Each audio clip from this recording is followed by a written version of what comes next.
আজকের ভিডিওতে আমি থাম্বনেইলে দেওয়া ডিজাইনটি করে দেখাবো। ফাইল থেকে ওপেন, আমি ডাউনলোড থেকে এই ছবিটা সিলেক্ট করে ওপেন করে নিলাম। এখন কুইক সিলেকশন টুল দিয়ে এই অংশটুকু সিলেক্ট করে নেব। আমি একটু জুম করে নিলাম। অল্ট ধরে এটা মাইনাস করে দেব।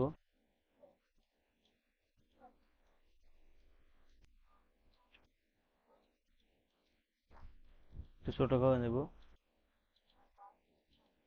বাস, কন্ট্রোল জে দিয়ে একটা কপি করে নেব। এখন নতুন লেয়ারে অর্থাৎ নিউ লেয়ার আইকনে ক্লিক করে একটা নতুন লেয়ার নেব। এই লেয়ারটা এটা উপরে নেব। নেওয়ার পরে এখানে ক্লিক করব। ক্লিক করার পর আমি আপাতত এটা হাইড করে নেব। এখান থেকে আমি গ্রেডিয়েন্টে ক্লিক করব। ক্লিক করার পর এখানে ডাবল ক্লিক, এখান থেকে এটা ক্লিক করব। এখানে ডাবল ক্লিক করার পর এখান থেকে ডাবল ক্লিক, আমি এই অপশনটা নেব।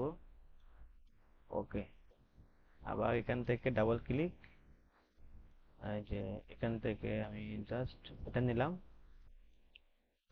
ওকেতে ক্লিক করব। সো এটা ওকে, আবার ওকেতে ক্লিক করব। আমি আপাতত এটা হাইড করব। হাইড করার পর আমি এভাবে একটা টান দেব। এখন আমি এটা ওপেন করলে এই যে আমার হয়ে গেছে। কন্ট্রোল টি দিয়ে ফুল ট্রান্সফর্ম, সরি, এখানে এসে কন্ট্রোল টি, এটা আমি আপাতত একটু বড় করে নেব। এন্টার, একটু বড় করে নেব। লেয়ারে এসে ব্রাশ টুলে ক্লিক করব। এখান থেকে আমি একটু বাড়িয়ে দেব। আমি এভাবে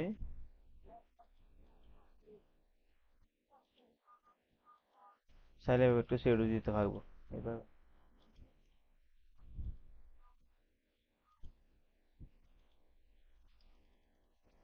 তাহলে হয়ে গেছে আমার আজকের ভিডিও এতটুকু। সবাইকে ধন্যবাদ।